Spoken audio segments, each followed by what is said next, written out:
En el día de hoy vamos a hablar sobre gestión pasiva, vamos a hablar sobre fondos indexados, vamos a hablar sobre ETFs, vamos a ver las diferentes características de este tipo de productos financieros, todo enfocado de la forma más fácil posible. Para principiantes vamos a compararlo también con fondos de gestión activa, es decir, fondos gestionados por profesionales, y vamos a ver cuál puede ser una mejor oportunidad de inversión, si realmente unos se comportan mejor que otros o no existen tantas diferencias entre ellos. Así que sin más, comenzamos dentro y...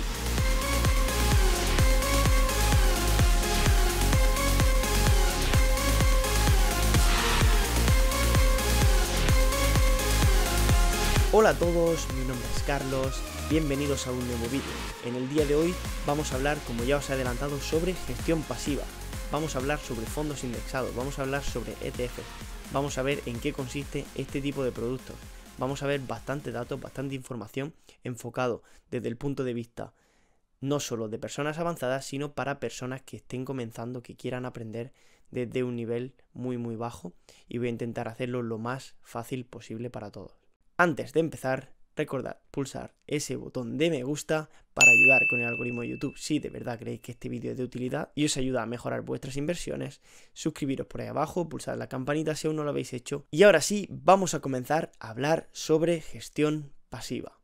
En primer lugar, ¿qué es la gestión pasiva o en qué consiste, por ejemplo, un fondo indexado? Bueno, un fondo indexado es básicamente un producto financiero que replica el comportamiento de un índice. ¿Qué es un índice? Un índice puede ser, por ejemplo, el S&P500, que engloba las 500 mayores empresas de Estados Unidos. Entonces, un fondo indexado que replica este índice, lo que haría sería moverse tal y como se está moviendo el índice con las 500 empresas que lo componen. Es decir, cogeríamos una pequeña parte de cada una de ellas, en lugar de tener que comprar todas las acciones de forma individual y comprando solo este fondo indexado o un ETF, ahora vamos a ver la diferencia entre ellos, podemos tener una parte de cada una de estas empresas sin tener que comprarlas de forma individual. Esto también para inversores principiantes puede ser una idea muy buena, ya que nos ahorrará el hecho de tener que elegir una empresa u otra y tomar el riesgo de ver si elegimos realmente una empresa que puede ser una empresa ganadora o por el contrario elegimos una empresa perdedora que haga que nuestros ahorros se esfumen, que hagan que nuestro dinero se vaya perdiendo. Entonces, de esta forma podemos asegurarnos un rendimiento bastante bueno sin tener que ser nosotros los que elijamos cada una de las empresas en la que vamos a invertir. Simplemente cogemos todas las empresas, un poquito de cada una de ellas, y así nos aseguramos un rendimiento bueno a la vez que diversificamos.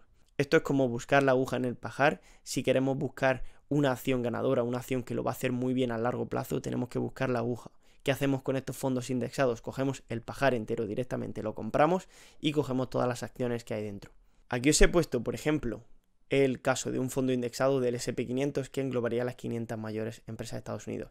Pero podemos encontrar fondos de diferentes índices, diferentes países. Por ejemplo, tendríamos el IBEX 35, que engloba las 35 mayores empresas de España. Tendríamos también, por ejemplo, índice mundial, que cogería muchas empresas de Estados Unidos, América del Norte, también Canadá, por ejemplo, también empresas europeas, incluso asiáticas, de diferentes partes del mundo. Luego tendríamos, por ejemplo, índices más enfocados a mercados asiáticos, mercados emergentes, países como China, India, que están creciendo bastante. Luego también podríamos tener fondos y ETFs que engloban diferentes sectores e industrias, es decir, se centran, por ejemplo, en el sector de salud o en el sector de bienes raíces, como pueden ser lo que se llaman REIT, Real Estate Investment Trust. Tendríamos también fondos o ETFs que operan en diferentes divisas, algunos pueden estar en dólares, otros en libras, otros en euros, francos suizos, etc. También podríamos encontrar fondos indexados que sigan el comportamiento de bonos gubernamentales, como puede ser bonos americanos, bonos alemanes, bonos europeos de otros países, etc. Y también podríamos encontrar ETFs que repliquen el comportamiento de commodities, de materias primas, o también de metales preciosos, como por ejemplo el oro, la plata, petróleo, etc. Entonces, ya hemos visto un poco en qué consiste la gestión pasiva. Incluso aunque no tengas ni idea de inversión, seguro que has podido entender esto. Pero si no, vamos a dar más datos. Características principales, como ya hemos visto, nos permite una amplia diversificación. Es decir, somos capaces de, sin tener que elegir un activo en concreto, una empresa, una materia prima, un país en el que invertir, etcétera, podemos coger todo el índice, todo el mercado y así no depender tanto de la suerte, en este sentido, que puede ser que tengamos buena suerte o mala suerte y elijamos una empresa que se comporte bien, o una empresa que aunque tenga buenos balances, buenos ratios, realmente no rinda tan bien y puede ser una mala inversión. En este caso podríamos coger un poquito de cada una. De esta forma nos garantizaríamos esa diversificación que nos ayudaría a conseguir un buen rendimiento reduciendo el riesgo. La otra principal característica que encontramos en la gestión pasiva, una de las más importantes, es sus bajos costes, sus bajas comisiones por operar. Cada vez que compramos y mantenemos uno de estos fondos o uno de estos ETFs, las comisiones, los costes son muy bajos y esto a largo plazo puede representar una ganancia de miles y miles de dólares, de euros en el largo plazo. Una vez que ya nos hemos centrado en ver qué es la gestión activa, dentro de la gestión activa ya os he hablado de dos tipos de productos. Uno serían los fondos indexados y otros los ETFs, por sus siglas en inglés, Exchange Traded Fund. Los ETFs cotizarían un poco más parecidos a las acciones, pero también replican el precio de índices al igual que hacen los fondos indexados, o sea que realmente el resultado que obtenemos puede ser muy parecido. Una ventaja que encontramos en los fondos indexados con respecto a los ETFs es que en los fondos indexados es más fácil hacer pequeñas aportaciones cada X periodo de tiempo. Por ejemplo, cada mes, imaginemos que decidimos ahorrar e invertir 200 euros. Con los fondos indexados puede ser más fácil porque a través de los conocidos como robo-advisor, es decir, a través de una programación que se hace en función de nuestro riesgo, podemos obtener un porcentaje que vamos a invertir, por ejemplo, en renta variable, es decir, lo que sería en bolsa, acciones, o en renta fija, lo que serían bonos, de forma que se programa automáticamente y cada mes una cantidad definida va a este producto, sin necesidad de tener que comprar una cantidad específica. Sin embargo, en los ETFs, por ejemplo, encontramos una participación de un ETF que replica el SP500. Si la participación de este ETF cuesta 60 euros y nosotros queremos invertir 50 euros al mes, no podríamos porque nos faltarían 10 euros. Si por el contrario encontramos, por ejemplo, un ETF que valga 30 euros por cada participación y nosotros queremos invertir 50 euros al mes, no podríamos comprar dos participaciones porque nos faltarían 10 euros para comprar una segunda. Entonces, este es el problema que pueden presentar los ETF, que pueden ser un poquito más complicados si queremos hacer aportaciones periódicas, ya que puede ser que no podamos invertir toda la cantidad exacta de una vez. Entonces, a lo mejor, por ejemplo, en el caso que he puesto antes, si queremos invertir en un ETF cuya participación vale 30 euros y queremos invertir 50, a lo mejor solo podríamos comprar una participación y tendríamos que esperar al siguiente mes para poder comprar dos. Entonces, como vemos, la ventaja principal de los fondos con respecto a los ETFs es que podemos hacer aportaciones periódicas con mayor facilidad. Los ETFs en la mayoría de los casos suelen presentar unas comisiones mayores. Yo en mi caso realizo la gestión pasiva a través de ETFs en lugar de fondos indexados.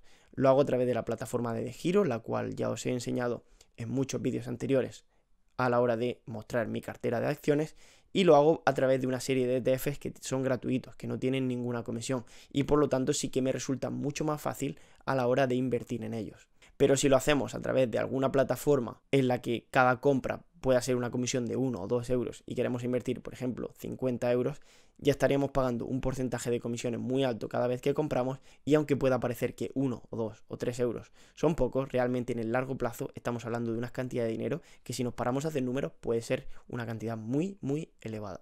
Otra ventaja que pueden tener los fondos sobre los ETFs, en este caso es a nivel fiscal y en concreto en España. Es decir, si me estás viendo de otro país que no sea España, pues puede ser que en tu país no tengan esta ventaja, pero en el caso de España sí. Si por ejemplo en España tenemos una cantidad fija invertida en renta variable, es decir, en bolsa, y queremos hacer un traspaso a un fondo de renta fija, lo que serían bonos, no tenemos que pagar impuestos en esa plusvalía que hemos obtenido. Es decir, para pasar de un fondo a otro no tendríamos que pagar impuestos entre ellos. Sin embargo, si por ejemplo quiero vender un ETF que replica el índice mundial y quiero realizar esas ganancias, esos beneficios, tendría que pagar impuestos sobre ellos. Y aunque quiera invertir ese dinero en otro ETF, no podría invertirlo todo, ya que debería haber pagado una cantidad previa de impuestos. Entonces, en España, esta transición de un fondo a otro no tiene el previo pago de impuestos. Sin embargo, entre ETFs sí, entonces es una cosa que también deberíamos planificar. En otros países puede ser que no sea así. Por ejemplo, yo vivo en el Reino Unido y aquí esa diferencia no existe. Por eso es una de las razones por la que me decanté por los ETFs en lugar de los fondos indexados. Ahora, ventajas que podemos encontrar en los ETFs con respecto a los fondos indexados. Principalmente una muchísima mayor variedad. En los ETFs podemos encontrar por industrias, por sectores, por diferentes países, por diferentes materias primas. Podemos encontrar una variedad muchísimo mayor que con los fondos indexados. Por ejemplo, podemos encontrar ETFs que se enfocan solo en las 10 mayores empresas de un país, que se enfocan en un sector, por ejemplo, como la medicina, como los videojuegos, como la inteligencia artificial, etc. Sin embargo, esto sería mucho más difícil encontrarlo a través de fondos indexados, que nos ofrecen unas opciones un poquito menores. Así que estas serían, por así decirlo, las principales diferencias entre fondos indexados y ETF, pero realmente estamos hablando de productos muy parecidos. Ahora vamos a comparar los fondos indexados y ETF, ¿vale? Lo vamos a poner a partir de ahora como si fuera una sola cosa, que sería la gestión pasiva. Lo vamos a comparar con los fondos de gestión activa. ¿Qué serían estos fondos de gestión activa? Bueno, estos son los fondos que están gestionados, este dinero está gestionado por profesionales. Es decir, hay personas que se encargan de comprar y vender todo el tiempo para cambiar los balances del fondo y tomar las decisiones en base a lo que ellos creen que es mejor. Con los fondos indexados o ETFs, simplemente seguían el peso que tiene cada empresa en el índice, de forma que no tenían que tomar decisiones de ver cuál compraban o cuál vendían. Únicamente lo que se hace es poner el peso de cada acción en el ETF con respecto al peso que tiene en el índice real, de forma que lo intentan replicar al máximo. El objetivo en este caso de la gestión pasiva no es superar al índice, sino igualarlo. Sin embargo, en la gestión pasiva el objetivo es conseguir un rendimiento mayor al que nos puede proporcionar el índice. Esto, en la mayoría de los casos, no sucede. ¿Por qué no sucede? En primer lugar, por las altas comisiones. Los fondos manejados activamente tienen muchas más personas detrás que se encargan de comprar y de vender. Estas personas reciben comisiones bastante altas y tienen sueldos bastante elevados que tienen que ser financiados por los inversores. Por ello podemos encontrar comisiones que se vayan por encima de un 2%, mientras que hay muchos fondos indexados que tienen comisiones inferiores incluso a un 0,1%. Esta diferencia, que pueden no parecer muy grandes, como digo, en el largo plazo pueden suponernos miles y miles e incluso millones de dólares, de euros, si de verdad invertimos cantidades grandes y esperamos mucho tiempo. Otra desventaja de la gestión activa con respecto a la gestión pasiva es el pago de impuestos, y es que al estar comprando y vendiendo tanto estos fondos, cada vez que realizan una de estas ganancias, cada vez que hacen una venta, tienen que pagar un impuesto sobre estos beneficios. De forma que al final del año tienen que pagar mucho más dinero en impuestos porque han estado vendiendo estos activos. En el caso de la gestión pasiva, como no están comprando y vendiendo todo el rato, no tendrían que pagar tantos impuestos porque solo pagan impuestos a la hora de vender, a la hora de realizar esa ganancia. Otra desventaja es que, a pesar de ser profesionales los que se dedican a manejar este tipo de fondos, suelen obtener unos rendimientos bastante menores que el mercado. En periodos de 1 año, 2 años, 3 años, puede ser que haya varios fondos que lo hagan mejor que el mercado.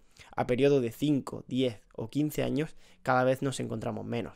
Y a periodos de 20 años o incluso superiores, hay muy pocos fondos, si no ninguno, que superen al índice y que superen al mercado en general, de forma que hemos pagado más comisiones, hemos pagado unos intereses mucho mayores para obtener un rendimiento al final menor. Por lo tanto, vemos como la gestión pasiva puede ser bastante más útil que la gestión activa. Aquí os voy a enseñar unos ejemplos que los vamos a ver con más detalle. Aquí vamos a ver diferentes gráficas que comparan los índices, los fondos indexados, con los fondos manejados de forma activa. Vemos aquí primero esta columna de fondos indexados.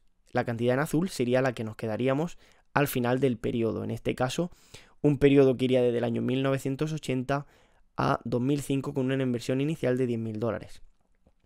Tras terminar este periodo, en el año 2005, 25 años después, estos $10.000 se habrían convertido en 170.000, que serían los que nos quedaríamos. Vanguard, que sería una gestora, la gestora mayor del mundo, creada por John Bogle, precisamente una de las personas que más ha hecho por los inversores, por los pequeños inversores, al crear estos fondos indexados, se quedaría $8.400. Estas serían las comisiones que ellos se quedarían en 25 años y esto sería todo lo que nos quedaríamos nosotros. ¿Qué sucedería con un fondo de gestión activa? Bueno, en primer lugar probablemente lo haría incluso peor, pero en este caso nos quedaríamos con $98.000 antes de impuestos y este fondo gestionado de forma activa se habría llevado $81.000 en comisiones. Como vemos, se han llevado mucho más dinero ellos en comisiones y al final nosotros nos quedaríamos mucho menos. De esta forma nosotros nos quedamos mucho más dinero y como este fondo no está gestionado de forma activa, la empresa encargada de gestionarlo recibiría muchísimos menos intereses que en el caso de la gestión activa. Aquí vemos la comparación que tendría la gestión activa con la gestión pasiva. La gestión pasiva sería la línea en azul, la gestión pasiva sería esta línea de aquí abajo. vemos como una tendría una comisión de 0,06%, una comisión ridícula, y la otra tendría un 2,27% anual. Esto sería un periodo del año 1980 a 2015, es decir, 35 años y un retorno del S&P 500. Con los mismos rendimientos del índice simplemente por esta variación en las comisiones, habría cambiado dejándonos la gestión activa con $100.000 y dejándonos la gestión pasiva con casi $200.000. Es decir, casi el doble de dinero en 35 años simplemente por el hecho de haber utilizado gestión pasiva en lugar de gestión activa. Aquí vemos la diferencia en comisiones. En el año 2000 veíamos como las comisiones de los fondos indexados eran de un 0,27%, ahora se han reducido a niveles como un 0,08%, incluso hay algunos con un porcentaje de hasta un 0,02, 0,04%, y los fondos de gestión pasiva, los mutual fund, aquí vemos como han bajado de 1,06 a 0,76. Estos realmente serían fondos de gestión activa con comisiones bastante bajas, porque hay incluso superiores a 2%, como hemos visto antes, el 2,27%. Pero aún así vemos como sería una diferencia de un 90% menor. Esto realmente a largo plazo, como digo, puede provocar unos cambios realmente importantes. Así que tras haber visto toda esta información, vamos a hacer un pequeño resumen de la diferencia entre los fondos de gestión activa y los fondos de gestión pasiva. Los fondos de gestión pasiva nos darían una probabilidad de obtener éxito, de obtener un rendimiento mucho mayor que los fondos de gestión activa, sobre todo a largo plazo. Al corto plazo podría ser que invirtiéramos en un fondo de gestión activa que nos diera buenos rendimientos, pero ¿sería esto capaz de sostenerse a lo largo del tiempo? Muy probablemente no, ya que a largo plazo casi ningún fondo de gestión activa supera la rentabilidad del índice. En periodo de 20 años casi ningún fondo la supera. Otro punto importante es que probablemente tu asesor financiero no te aconseje invertir en fondos indexados porque si lo hace, como digo, no habría que encargarse tanto de gestionarlo y por lo tanto la comisión que él o ella obtendría sería mucho menor. Así que mirando por su propio bolsillo, seguro que te diría que inviertas en el mejor de los fondos que hay, que este durante los últimos años ha obtenido un rendimiento muy bueno, sin realmente ofrecerte la opción de invertir en fondos indexados que tienen bajos costes, bajas comisiones y al final ofrecen un rendimiento mucho mayor. Y es que si te ofrecen invertir en un fondo de gestión activa simplemente por su pasado, por su track record, realmente esto sería una decisión un poco estúpida, porque un pasado no garantiza unos resultados en el futuro. Y de hecho aquí podría entrar en escena el concepto de reversión a la media. Es decir, cuando un activo tiende a comportarse mucho mejor durante un periodo de tiempo que la media del mercado, los siguientes años tenderá a revertir a la media, acercarse a esa media, acercarse a ese valor del mercado. Y por lo tanto, un fondo que ha estado haciéndolo muy bien durante los últimos 3 o 5 años, es probable que durante los próximos 3 o 5 años revierta a esa media y pueda incluso perder dinero para tender a hacer el rendimiento del mercado. Vemos por ejemplo aquí el caso del fondo ARK de Cathie Wood, una mujer muy conocida ahora mismo en Wall Street que se dedica a invertir en empresas growth, empresas de alto crecimiento. El año pasado Cathie Wood obtuvo un rendimiento muy elevado con sus ETFs de ARK Investment, cuando las empresas growth estaban creciendo mucho. ¿Qué ha pasado en este año? Que las empresas growth están sufriendo desde sobre todo el mes de febrero hasta ahora. Las empresas growth han visto reducida bastante su rendimiento y resulta ahora que el fondo ARK, el fondo de Cathie Wood, está haciendo un rendimiento bastante peor que el S&P 500 en lo que va de año. Al final lo que ha hecho ha sido revertir a la media y las empresas growth que tanto subieron el año pasado han tendido a bajar para acercarse más al rendimiento obtenido por el índice. Una vez visto toda esta información sobre la gestión pasiva y la gestión activa, vamos a echar un vistazo a dos páginas web que a mí me gustan mucho, que son las que más utilizo a la hora de analizar diferentes fondos, diferentes ETFs. La primera de estas webs se llama Just ETF, ¿vale? Vemos aquí cómo se escribe, Just ETF, ¿vale? En ella podemos encontrar muchísimos miles de ETFs, ¿vale? Aquí simplemente buscaríamos el índice que queremos buscar. Por ejemplo, ya he buscado yo el S&P 500, vamos a mirar el ETF de Vanguard, ¿vale? Esta empresa que ya he comentado antes, la empresa creada por John Bogle hace varias décadas y que nos ofrece unos ETFs muy interesantes. Este replicaría el S&P 500 y aquí podemos encontrar mucha información sobre este ETF y sobre muchos otros. Como vemos, vamos a ir bajando, vemos aquí, por ejemplo, el precio al que cotizaría, 69,75 euros, estaría en el mercado alemán. ¿Vale? Aquí vemos la comisión que tiene, sería 0,07% de TER, el Total Expense Ratio, TER. Aquí también podemos observar más información, vemos por ejemplo cómo replica al índice. Vemos que full replication, es decir, que replica al índice de forma bastante precisa. En el caso, por ejemplo, de un fondo de gestión activa, sería difícil encontrar full replication porque aquí habría empresas que tendrían mucho más peso o menos peso que lo que realmente le corresponde en el índice. Pero este fondo, como se dedica a copiar lo que hace el índice, pues aquí vemos lo de full replication, que significa que replica completamente al índice. Aquí vemos, por ejemplo, diferentes datos como la divisa en la que está creado este índice. Luego aquí, como hemos visto, cotiza en el mercado alemán y por lo tanto está cotizando en euros. Pero realmente este ETF de Vanguard se creó en dólares, ¿vale? Porque vemos que es el mercado americano. Vemos aquí la volatilidad en un año, que ha sido de un 15,81%, lo que lo englobaría como una volatilidad alta, ya que el SP500, recordamos que en los últimos meses, el último año y medio, se ha movido bastante. Aquí otro dato bastante interesante que tenemos es Distribution Policy. ¿Qué significaría esto? Si el ETF paga dividendo, no estaría hablando de si el ETF paga o no. Distributing significa que distribuye, que paga dividendo, y en este caso la frecuencia sería trimestral. Vemos aquí quarterly. En el caso de que no diera dividendo, pondría accumulating, acumulando, es decir, lo que hacen es reinvertir dentro del propio ETF estos dividendos de forma que no lo reparten al inversor, sino que hacen que el precio aumente. Esto no tiene por qué ser ni bueno ni malo. Si queremos un ETF de acumulación, pues simplemente el ETF se dedicará a reinvertir ese dinero, mientras que en el caso de distribución, el ETF nos dará ese dinero y nosotros, si queremos, podemos comprar más, o si queremos podemos sacar este dinero y usarlo para comprar cualquier cosa. Podemos ver aquí también la gráfica de cómo se ha comportado el ETF desde que salió. Vemos aquí desde que fue creado en el año 2012 cómo ha hecho un rendimiento superior a un 300%, un 313%, y podemos ver en diferentes periodos de tiempo. Podemos ver en 5 años, podemos ver lo que ha hecho en 3 años, en un año, lo que ha hecho en 6 meses. Así que en definitiva podemos ver bastante. Vemos que en los últimos 6 meses, por ejemplo, ha aumentado un 17% desde enero. La verdad que lo está haciendo muy bien este año. Y aquí una cosa que podemos hacer también es quitar los dividendos o incluirlos, ver el rendimiento que ha hecho. Por ejemplo, desde que fue creado este ETF hemos dicho que había hecho un 313%, sin embargo, si quitamos estos dividendos que han sido reinvertidos, nos daría un rendimiento de un 252%. Por eso es tan importante invertir estos dividendos cuando los recibamos, para aumentar este efecto bola de nieve, este interés compuesto que nos haga obtener mayores rendimientos a largo plazo.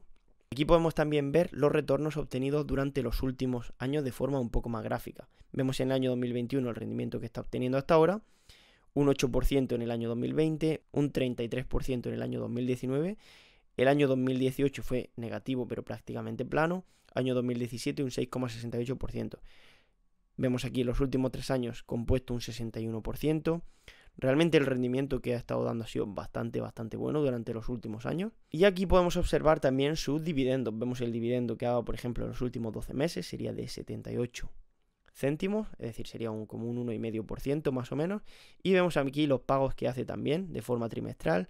Vemos que el último pago fue en junio de 19 céntimos por cada participación del ETF, el siguiente será en septiembre, que deberían dar en torno a los 20, 22 más o menos, que es lo que se pagó el año pasado. La siguiente web en la que vamos a echar un vistazo es Morningstar. En esta también podemos encontrar muchos fondos indexados, muchos ETFs, y buscaríamos aquí, ¿vale? En este buscador nos vamos, ponemos el nombre en el que queramos invertir y ya directamente pues nos aparecerá más información sobre esto.